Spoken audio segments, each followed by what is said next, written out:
صحابہ کی قسمت پر، ان کی شان پر، ان کے مقدر پر، کہ جنہوں نے ان کی گفتگو سنی کہ جن کے بڑھ کر کسی کی شان نہیں ہے، جن سے بڑھ کر کسی کا کلام نہیں ہو سکتا، جن سے بڑھ کر کسی کی گفتگو فصیح و بلیغ نہیں ہو سکتی، جس سے بڑھ کر کسی کی گفتگو میں مٹھاس نہیں ہو سکتی۔ حضرت عبداللہ بن حارث رضی اللہ تعالیٰ عنہ، یہ ترمذی اور المسند کی یہ روایت ہے کہ حضرت عبداللہ بن حارث رضی اللہ تعالیٰ عنہ فرماتے ہیں کہ جب حضور علیہ السلام گفتگو فرماتے تو حضور علیہ السلام کے چہرے مبارک پر مسکراہٹ ہوتی، اور فرماتے ہیں کہ میں نے حضور سے بڑھ کر مسکرانے والا کسی کو نہیں دیکھا۔ یہ تھا حضور علیہ السلام کے گفتگو کرنے کا انداز۔ آج ہمارا بھی انداز ہے گفتگو کا، ہم بھی گفتگو کرتے ہیں، ہماری گفتگو کیسی ہوتی ہے؟ تو انسان کی جو گفتگو ہوتی ہے وہ گویا انسان کی شخصیت کی نمائندگی کرتی ہے۔ تو انسان کی گفتگو جس قدر عمدہ ہوگی، جس قدر خوبصورت ہوگی، اسی قدر اس کی شخصیت کی پہچان اعلیٰ ہوگی۔ جتنی انسان اپنی گفتگو کو اچھا بناتا چلا جائے گا، اگر کوئی بندہ پڑھائی کی ڈگریاں لگا کر بیٹھا ہو، اگر اس کو بولنا نہ آئے، اگر اس کی زبان میں چاشنی نہ آئے،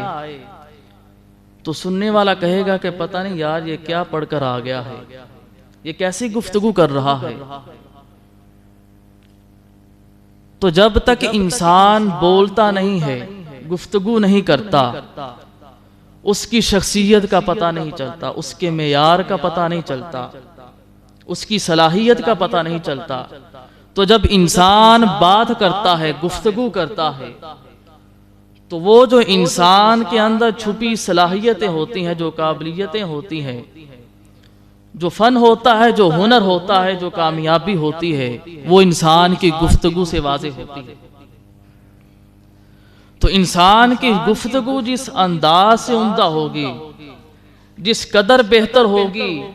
الفاظ کا چناؤ جس قدر عمدہ ہوگا، شستہ ہوگا، ستھرا ہوگا، تو گویا انسان کی شخصیت کا پتہ چلے گا۔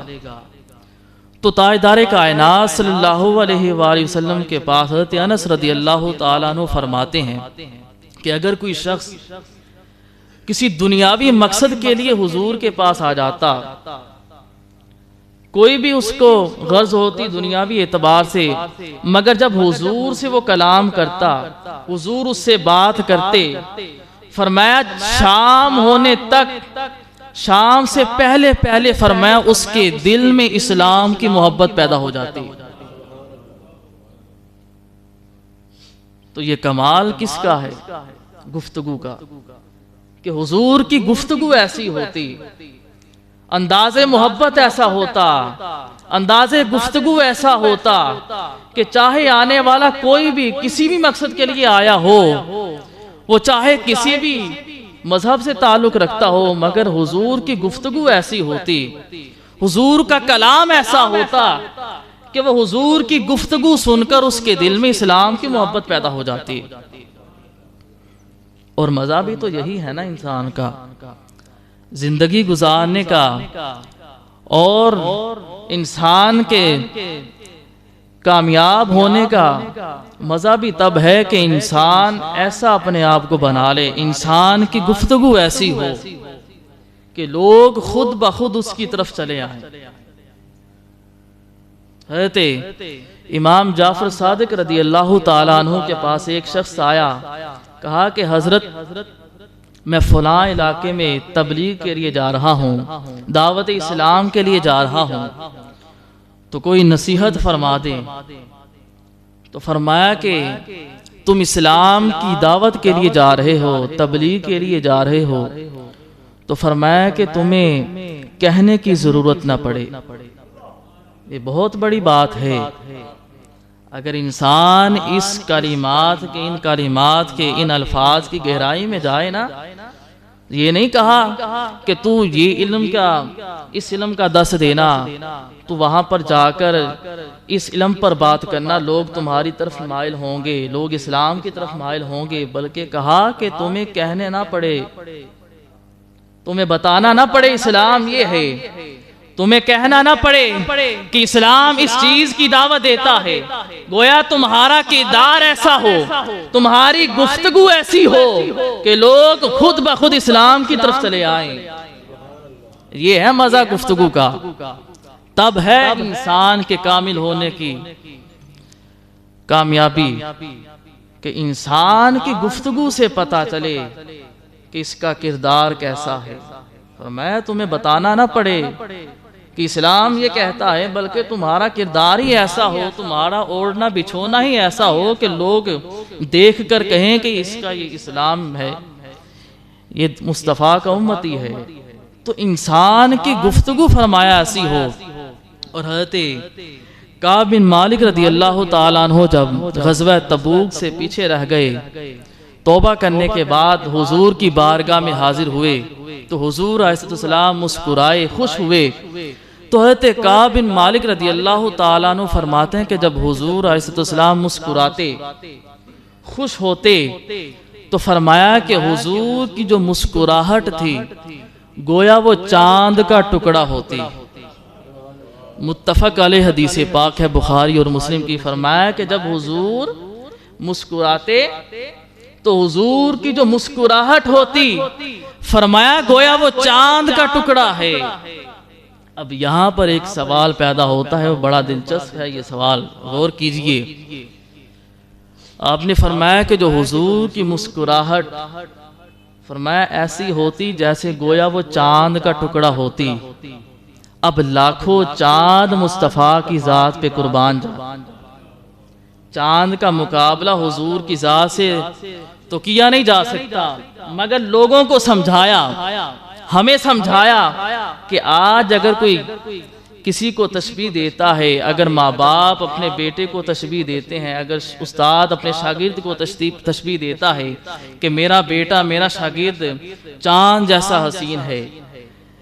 چاند جیسا خوبصورت ہے، ماں کہتی ہے کہ میرا بیٹا چاند جیسا حسین ہے، تو لوگوں کو سمجھا دیا کہ لوگوں ویسے تو مصطفیٰ کی ذات کا مقابلہ چاند سے نہیں کیا جا سکتا،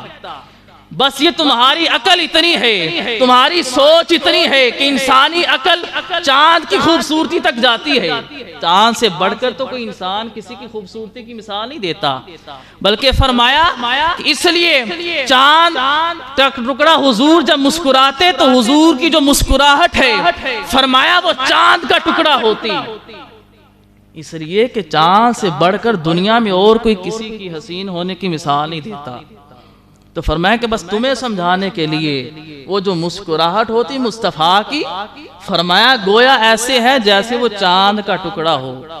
ویسے حضور کی مسکراہٹ، حضور کا جو مقابلہ چاند سے نہیں ہو سکتا، ہزاروں چاند مصطفیٰ کی عظمت پہ قربان، مگر فرمایا کہ بس تمہیں سمجھانے کے لیے کہ حضور کی گفتگو ویسی ہوتی، حضور کا انداز محبت ایسا ہوتا کہ حضور ہر لمحہ مسکراتے، کوئی بھی آ جاتا کسی سے گفتگو کرتے اور ایسی گفتگو جامع اور معنی ہوتی کہ دل میں اتر جاتی، اور یہی انسان کی کامیابی کا راز ہے کہ انسان کی گفتگو ایسی ہو، انسان کا مزاج ایسا ہو کہ لوگ اس کی طرف چلے آئیں۔ تو جو بندہ اپنی گفتگو کو ملحوظ خاطر نہیں رکھتا، اپنی گفتگو کا خیال نہیں رکھتا، اپنے بولنے کے طریقے کو اچھا نہیں بناتا، تو چاہے وہ کتنا ہی اعلیٰ بن جائے، چاہے وہ کتنا ہی پڑھنا جائے،